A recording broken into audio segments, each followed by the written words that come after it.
Mademoiselle, Monsieur, bonjour. C'est aujourd'hui le samedi 7 juillet 2018.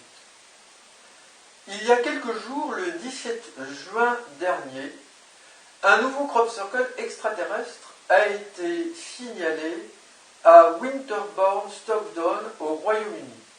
J'ai longuement hésité avant de vous parler de ce crop circle, au sujet duquel j'ai déposé un commentaire qui a été publié sur le site internet cropcircleconnector.com. Ce crop circle a, je pense, été réalisé par l'opposant au groupe extraterrestre Pro-Jésus. Cet opposant a communiqué avec moi à partir de 2008 et quelques années suivantes. Suite à quoi je me suis disputé aussi avec ce groupe et j'ai souhaité rompre radicalement avec eux. Je me centre essentiellement dans mes communications sur les interventions du groupe extraterrestre Pro-Jésus.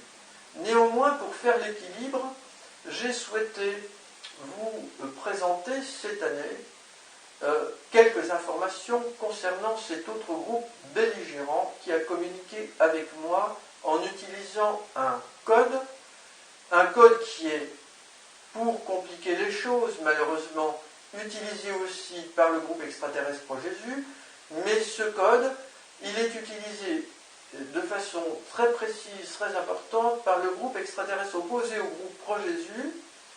Ce sont des radicaux de Kangxi pour classifier les idéogrammes chinois ou des clés, des 214 clés de kanji qui servent à classifier les idéogrammes japonais. Alors pourquoi ces clés d'Asie?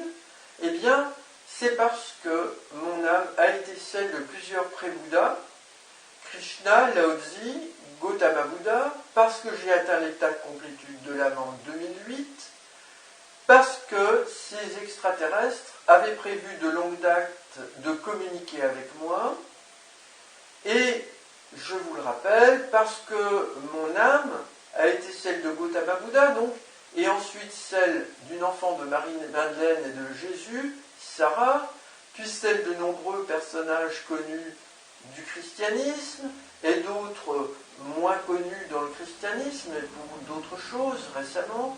Je pense au psychiatre Carl Gustav Jung, mon prédécesseur d'âme, direct, un célèbre psychanalyste suisse.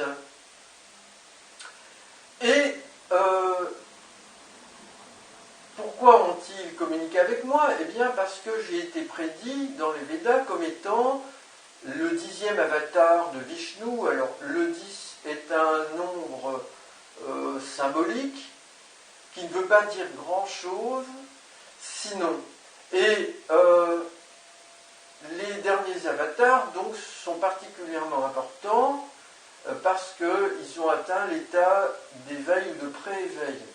Alors, l'éveil, c'est quelque chose de très important du point de vue de la vie, je dirais, et du point de vue scientifique, lorsqu'on s'intéresse au fonctionnement de la vie.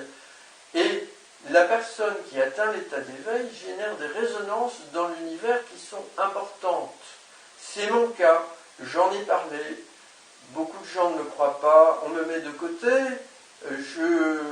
qu'à cela ne tienne, les informations là sont stockées. Le jour où je disparais, même si des scientifiques n'ont pour le moment pas prêté suffisamment attention à mon témoignage, c'est là, c'est en réserve, on se souvient de telle et telle chose grâce à ces documents en ligne qui sont très nombreux.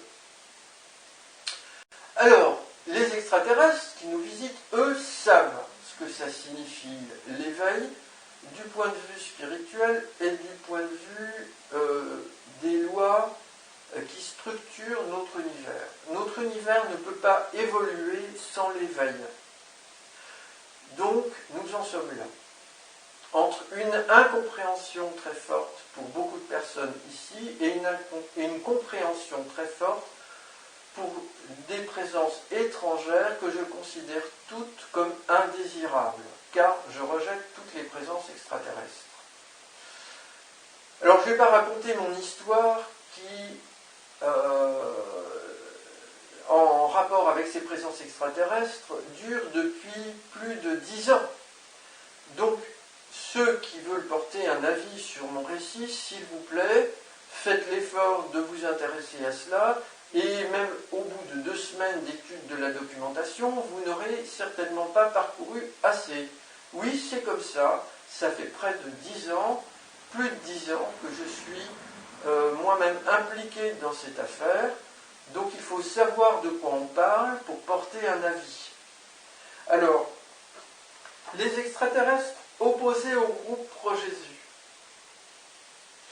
ont fait ce crop circle, donc, à Winterborne Stockdale, le 17. Le 17 est important, il est en lien avec l'usage de la clé de Kanji, numéro 17, qui sert de code dans ce crop circle. Je vous l'expliquerai dans la seconde partie de la vidéo. Winterborne, ici, écrit comme ça, peut signifier né en hiver. Et je suis né le 15 janvier 1965. Quand on coupe ici les mots, on va trouver Est, référence à l'Asie. Je le rappelle, mon âme a été celle de plusieurs pré-bouddhas nés en Asie et célèbres dans le monde. KOED peut donner code et OVN peut donner OVNI. Donc, c'est conseillé par la source divine en 2008 que je suis entré en communication avec ce second groupe extraterrestre opposé au groupe Pro-Jésus. Mais depuis, j'ai rompu avec eux pour toutes sortes de raisons éthiques, morales, concernant leur comportement, mais concernant aussi ma vision profonde de l'évolution et des meilleures conditions, selon moi, pour notre bonheur collectif, d'abord celui de l'humanité, mais aussi leur bonheur collectif. Le plus important, ça consiste, selon moi, à ce qu'ils rentrent chez eux et qu'ils s'occupent de leurs affaires. Tous. Voilà, donc je dois dire que ce crop circle comporte le nom Vishnu à l'intérieur, écrit en anglais avec les lettres VISNU. C'est un événement exceptionnel dans les crop circles qui fait allusion à moi en employant le mot Vishnu, connu en Inde, pour décrire les avatars de Vishnu, dont je suis moi-même. Vishnu n'est pas un dieu, ce sont des êtres humains comme vous, qui ont une particularité, c'est d'avoir approfondi l'éveil en avance sur la plupart des autres êtres humains, et c'est pourquoi ils ont une importance particulière. Et c'est pourquoi